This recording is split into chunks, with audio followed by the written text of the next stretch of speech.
ना गर्मी तो स्ट्रेस तो गाज जी ना बैठ गई लगातार मुसलसल बुखार रह रहेगी असल जो साढ़े इलाके च है ना मूँह खुर जिमें तो करके जानवर यानी कि जो असं कहने ना गामड़ा बीमारी यानी कि कितने ता लग जाना होंगे ना मूँह खुर तो बाहर ही लगे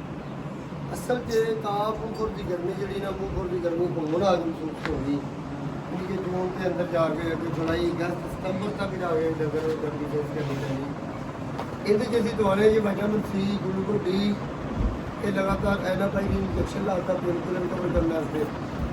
और अगर वीकनेस हैगी है पिछले पैर की कोई उठन लगे ना ए रगड़ा महसूस करांगे हाँ जी सर होल खड़ी करके बात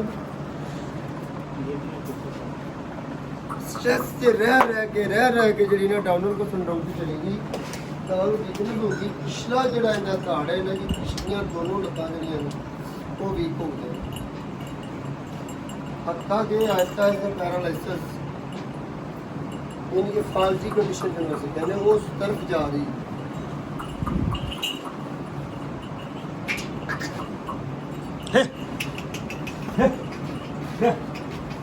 पैरा का स्टैंड भी देखना पड़ेगा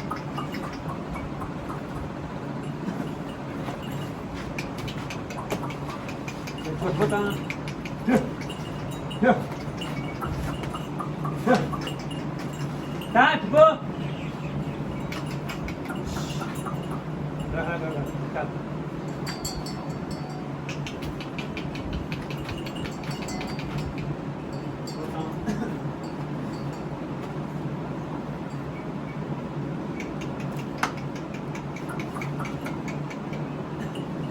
बड़ी मुश्किल नाल जाके किते छड़के लै लै के जो उड़दी ते पिछलियां लत्तां इंज च करके रखदी है सीधियां रखदी चलता बाहर निकल हां इंज करके रखदी ये जाਉਂਦੇ ਨਹੀਂ ਹੁੰਦੀਆਂ ਹੁਣ ਜੋ लेकिन जब खड़ी हो जाती है ना मेरे दिल में इस तरह ਬਿਲਕੁਲ ਸਿੱਧੀ ਹੋ ਜਾਂਦੀ लत्तां असल च बाहर इसलिए फिसलदियां ने वीकनेस है कि ना कमजोरी या ना कि कहते डिसलोकेशन एपिसोड में लत्तां दे चड्डे भी खुले हैं ये लत्तां सिर्फ कमजोरी और 105 बुखार है हाँ 105 बुखार है इस टाइम में कल जी डोज लाई टीके की फिर अज लाओ डोज ਬਹੁਤ ਬਹੁਤ ਹੈ तो कल फिर जो अपना जो अपने मालिक ने ओनर साहब आएंगे फिर मैं मेरी गल कराओ चक्कर ला लाँगा मैं उन्होंने मैं समझावगा इस गां छड्डियां चीज़ां नवाना पैना बार बार और इनू जिंदगी के तक टेम्परेचर के मौसम के हिसाब से टेम्परेचर का पूरा कितना मेरे नाम छड्डी लगी ਭਾਈ ਉਹ ਕੂਲਰ ਪੱਖਾ ਨਹੀਂ ਹੁੰਦਾ 11000 ਦਾ ਮੁਕਾ ਕੇ ਗੱਡੀ ਚ ਲਾ ਕੇ ਆਏ ਖਾਦੀ ਦੇ ਵਾ इनदे वेरी गुड 11000 ਦਾ ਮੁਕਾ ਕੇ ਗੱਡੀ ਚ ਲਦਾ ਕੇ ਤੇ ਆਉਣ ਦਿਆ ਇਹ ਬਹੁਤ ਪਹਿਲੇ ਕੂਲਰ ਨਾਲ ਨਹੀਂ ਨਾ ਗੱਲ ਖੜੀ ਹੋਈ ਇਹਦੇ ਜਿਸਮ ਦੇ ਵਿੱਚ ਡੈਕਸਟਰੋਜ਼ ਦੀ ਕਮੀ ਬਿਲਕੁਲ ਲੈਵਲ ਘਟ ਗਿਆ ਉਹ ਡ੍ਰਿਪਾਂ ਦੇ ਸ਼ਕਲ ਤੇ ਲਾਉਣੀਆਂ ਪੈਣੀਆਂ ਨੇ ਬਹੁਤ ਜ਼ਿਆਦਾ ਇਹ ਕੋਸ਼ਿਸ਼ ਕਰਨੀ ਪੈਂਦੀ ਹੈ ਕਾਰ ਨੂੰ ਸਟੈਂਡ ਕਰਨ ਵਾਸਤੇ 10 ਤੋਂ 15 ਦਿਨ ਦਾ ਟਾਰਗੇਟ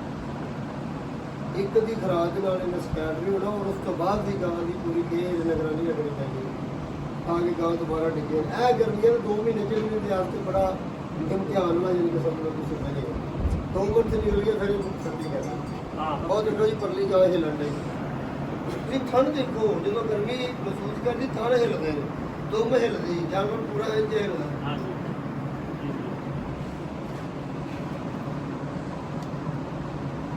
ਅੱਛਾ ਭਈ ਹੁਣ ਇਸ ਤਰ੍ਹਾਂ ਬੰਦੇ ਨੂੰ ਰੋਚ ਰਖਾਈਏ